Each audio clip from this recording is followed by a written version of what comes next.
Next numerical भी देख ही लेते हैं, 4.9 न्यूमेरिकल, क्योंकि ये थियरी हमने देख ली है।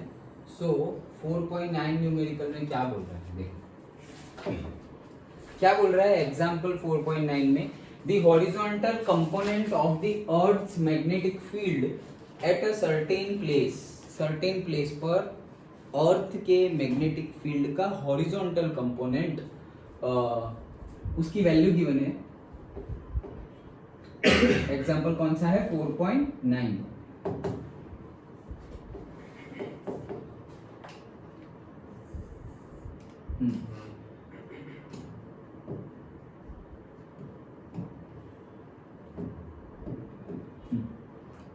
सो मैग्नेटिक फील्ड B की वैल्यू गिवन है हमें 3 into 10 to the power -5 tesla, and the direction of the field is from geographic south to the geographic north। Actually next chapter जो है उसमें हमें बहुत डिटेल्ड में पढ़ना है, क्या, अर्थ के मैग्नेटिक फील्ड के बारे में। ओके, तो वो डिटेल में जब आएगा तब पढ़ेंगे। अभी जो हमें जरूरी है वो देखते हैं। तो अभी हमें क्या जरूरी है कि अर्थ का जो मैग्नेटिक फील्ड है उसकी वैल्यू है 3 × 10⁻⁵ ये जगह पर, एंड उसकी डायरेक्शन है कितनी से, geographic south to geographic north. So south to north की डायरेक्शन में है। Okay, a very long straight conductor is carrying a steady current of 1 ampere। I is equals to 1 ampere। What is the force per unit length on it when it is placed on a horizontal table and the direction of the current, दो अलग अलग case दिए हुए हैं। Current carrying conductor है, अर्थ की वजह से मैग्नेटिक फील्ड तो लग ही रहा है। ओके, दैट मीन्स हमें पता है हमारी स्टार्टिंग वाली थियरी ही यहाँ लग सकती है, क्या, कोई भी एक्सटर्नल मैग्नेटिक फील्ड के अंदर अगर चार्ज हो तो उसके ऊपर कितना फोर्स लगेगा वो भी हमें पता है, F is equals to QVB sin theta. And अगर कोई भी एक्सटर्नल फील्ड के अंदर हमारे पास कोई करंट कैरिंग कंडक्टर है उसके ऊपर कितना फोर्स लगेगा वो भी हमें पता है, F is equals to ILB sin theta. Done. Okay, तो हमारे पास यहाँ पर कंडक्टर है तो हमारा फोर्स का फॉर्मूला हो जाएगा ILB sin theta.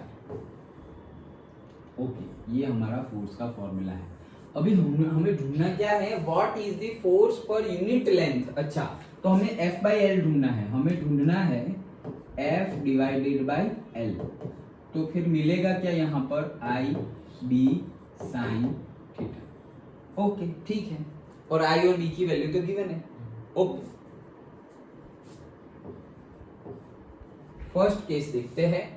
When placed in horizontal table and the direction of the current, current की डायरेक्शन है, I की डायरेक्शन है ईस्ट टू वेस्ट। अगर करंट की, देखो मैग्नेटिक फील्ड की डायरेक्शन ऐसी है, geographic south to geographic north, ये मैग्नेटिक फील्ड की डायरेक्शन हमें गिवन है। ओके, और हमारा कंडक्टर जो हॉरिजॉन्टल टेबल है, यहाँ पर जो कंडक्टर रखा हुआ है इस केस में कैसा रखा हुआ है, ईस्ट टू वेस्ट, मतलब करंट ऐसे जा रहा है। अंडरस्टूड, करंट ऐसे जा रहा है, तो हमारा ये हमारा कंडक्टर है और उसमें करंट जा रहा है ऐसे। ओके, हाँ ये मैग्नेटिक फील्ड की डायरेक्शन है, एक्सटर्नल मैग्नेटिक फील्ड की डायरेक्शन। ओके, जो हमारे कंडक्टर के ऊपर फोर्स लगाएगा वो, ठीक है। तो बस इसमें तो फिर क्या, डायरेक्टली वैल्यू पुट कर दो, F/L is equal to I की वैल्यू कितनी है 1 इंटू B की वैल्यू कितनी है 3 × 10⁻⁵ इंटू साइन ऑफ थीटा। तो साइन ऑफ थीटा इस केस में क्या हो जाएगा 90, तो साइन ऑफ 90, साइन 0 0 होता है और साइन 90 1 होता है। सो 3 × 10⁻⁵ साइन 90 होता है 1, तो सब कुछ 1, तो ये हो गया हमारा। अब इसका यूनिट क्या बनेगा, यूनिट हमारा ये तो पर्टिकुलरली फोर्स था। ओके, ये हमारा क्या था, फोर्स था, और डिवाइडेड बाय वी एल, तो फोर्स बाय एल मतलब लेंथ, तो सिंपल लिख सकते हो क्या, न्यूटन पर metre. F by L, force का यूनिट न्यूटन, एल का यूनिट मीटर, लेंथ है तो मीटर। ओके, सो हमारा आंसर आया 3 इंटू 10⁻⁻5 न्यूटन मीटर आ गया क्या। ओके, नेक्स्ट केस,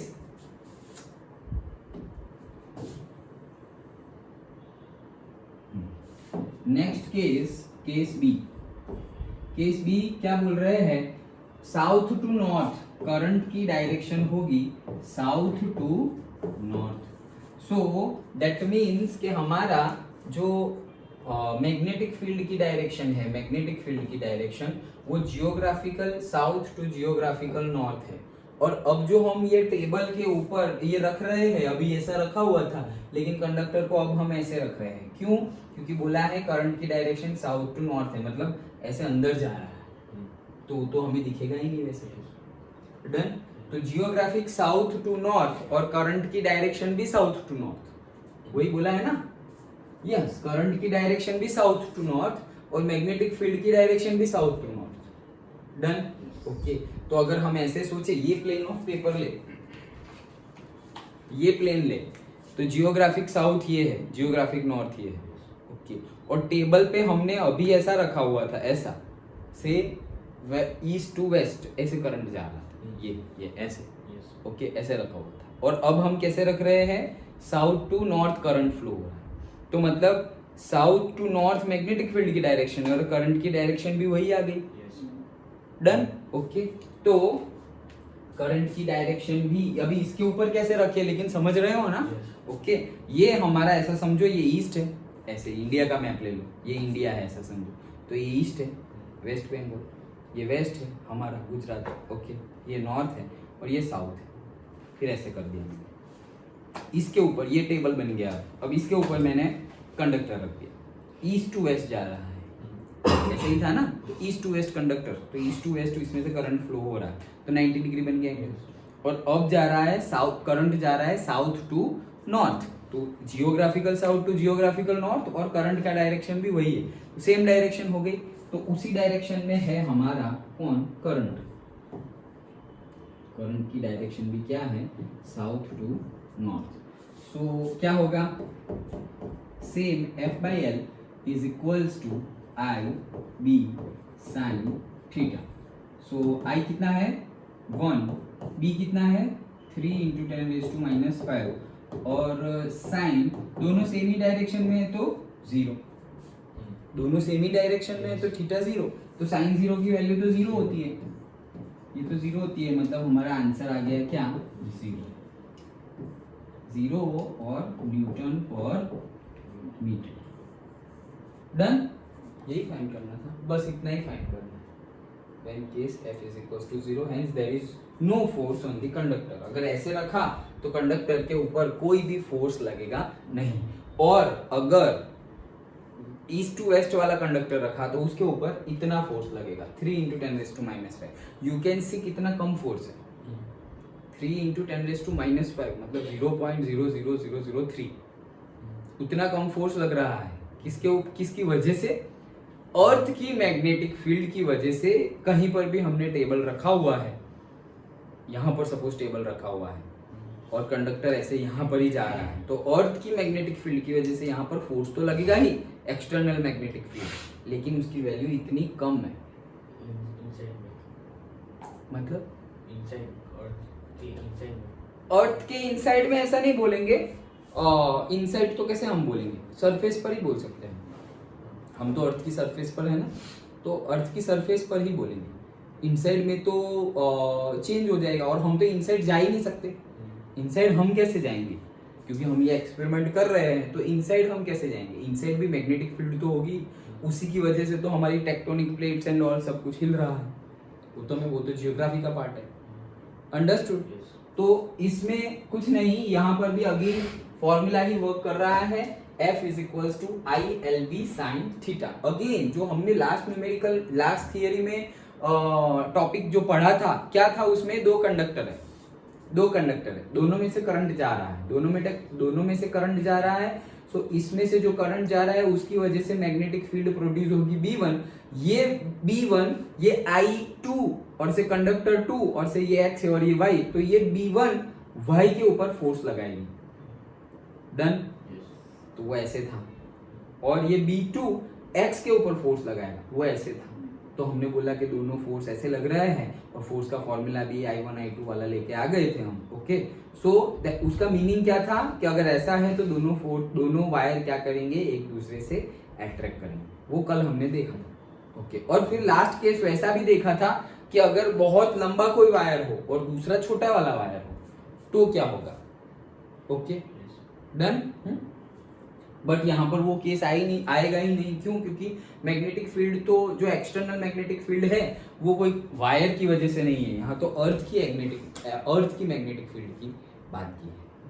तो सिंपली हमारा जो फॉर्मूला जहां से हमने चैप्टर स्टार्ट किया था उसी में हमें F/L पूछा है, तो डायरेक्टली I/B sin थीटा और फिर जो डायरेक्शन है उसके अकॉर्डिंगली सिर्फ एंगल चेंज हो रहा है, I और B तो सेम ही है, सिर्फ एंगल चेंज हो रहा है, तो वो एंगल की हमें बात करनी है। डन। और ये जो फोर्स है, ये फोर्स जो आया, ये फोर्स बाय यूनिट लेंथ है ना, फोर्स पर यूनिट लेंथ, ये कौन सा फोर्स है? Magnetic force per unit length. ये कौन सा फोर्स है? Magnetic force. किसने लगाया? अर्थ की मैग्नेटिक फील्ड की वजह से जो फोर्स लग रहा है हमारे कंडक्टर पर, वो है। ये तो हमने मैग्नीट्यूड फाइंड किया, direction also we can also find the directions also. Okay, say Fleming's left hand rule apply करें। पहला वाला केस कहाँ गया? ये रहा। सो मैग्नेटिक फील्ड की डायरेक्शन कहाँ है? ऊपर। लेकिन ऊपर वाला तो ये पहली उंगली थी मैग्नेटिक फील्ड, और ये बीच वाली उंगली थी हमारी कौन सी? करंट। तो ये ऊपर गया और करंट, तो करंट ऐसे, ये देखो। तो मैग्नेटिक फील्ड की डायरेक्शन, फोर्स की डायरेक्शन क्या हो गई? थंब वाली। ओके, ये हमारा ऊपर मैग्नेटिक फील्ड और ये करंट, तो मैग्नेटिक फोर्स की डायरेक्शन क्या है? इनवर्ड। तो हम ये बोल सकते हैं this is the direction of force. Done. और सेकंड केस में तो देखो I और B दोनों के दोनों क्या है? सेम ही डायरेक्शन में है। मतलब ये तो हम कर ही नहीं सकते ना फिर क्योंकि जीरो आ जाएगा। I और B 90 डिग्री भी है और जीरो भी है, ऐसे कैसे हो सकते? दोनों सेम ही डायरेक्शन में है, तो वैल्यू क्या आ जाती है? जीरो। डन। तो तुम डायरेक्शन, इन्होंने बोला है क्या डायरेक्शन के बारे में? This is larger than the value 2 into 10 raised to minus 7 Newton per meter quoted in the definition of the ampere. Hence, it is important to eliminate the effect of Earth's magnetic field and other stray fields while standardizing the ampere. The direction of the force, yes, देखो direction दिखाई है. The direction of the force is downward. This direction may be obtained by the directional property of cross product of vector. तो cross product of vector से भी हमें मिल जाएगा। कैसे? तीनों तरीके से मिलता है। ये तो हमने किससे फाइंड किया? फ्लेमिंग लेफ्ट हैंड रूल से। फिर वैसे भी फाइंड कर सकते हैं। ये क्या है? I हमारे इसको क्या लिख सकते हैं? इसको अगर लिखना हो तो क्या लिख सकते हैं? F/L is equals to I cross B, ऐसा ही लिख सकते हैं। तो I क्या है हमारा? Minus I। I कौन सी डायरेक्शन में है? माइनस I की डायरेक्शन में है। और B कौन सी डायरेक्शन में है? प्लस Y, मतलब प्लस J। डन। ओके, तो माइनस को अभी साइड में रखो। I क्रॉस J, ये हमारा ऐसे हमने फाइंड किया था ना। तो ये था हमारा I, ये था हमारा J और ये था हमारा K। हमें IJ फाइंड करना है। IJ मतलब वही आएगा, तो I क्रॉस J की वैल्यू क्या आएगी? K। लेकिन यहाँ आगे माइनस है तो माइनस K, तो अंदर वाला माइनस K है, ऐसे मान लो। डन। ओके, तो हम ऐसा भी बोल सकते हैं कि इनसाइड द प्लेन, और इस केस में डाउनवर्ड बोला है उन्होंने क्योंकि वो कंसीडर करके। लेकिन हम बोलो कि आंसर कैसे लिखना है बताओ, फिर हम वो लोग ऐसे बोलेंगे यार इनमें डाउनवर्ड दिया है, ये लोग बोल रहे हैं इनसाइड द प्लेन। तो इसीलिए आंसर कैसे लिखना है कि if the current is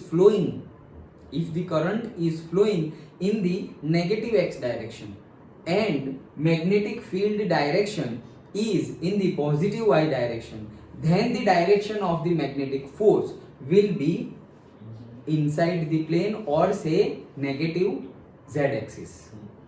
okay, minus क्या है ना, तो नेगेटिव z axis, वैसे लिखना है। अंडरस्टूड?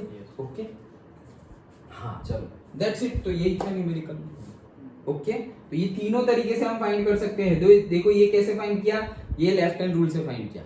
फिर हमने आई जे के से भी फाइंड किया, एक न्यूमेरिकल भी ऐसा किया था। और तुम राइट हैंड स्क्रू रूल का यूज करके भी कर सकते हो। कैसे? I to B, I cross B है, सो आई टू बी जाना है राइट हैंड से, तो ऐसे करेंगे, देखो आई ये है, फिर आई टू बी जाना है, तो आई टू बी ऐसे मुड़े ना, आई टू बी ऐसे मुड़े तो अंदर, तो देखो अंदर ही तो आया। तीनों तरीके से फाइंड कर सकते हैं। एक न्यूमेरिकल में हमने ऐसा किया था, याद है ना? आई टू बी, तो आई टू बी में मूव करना है। डन।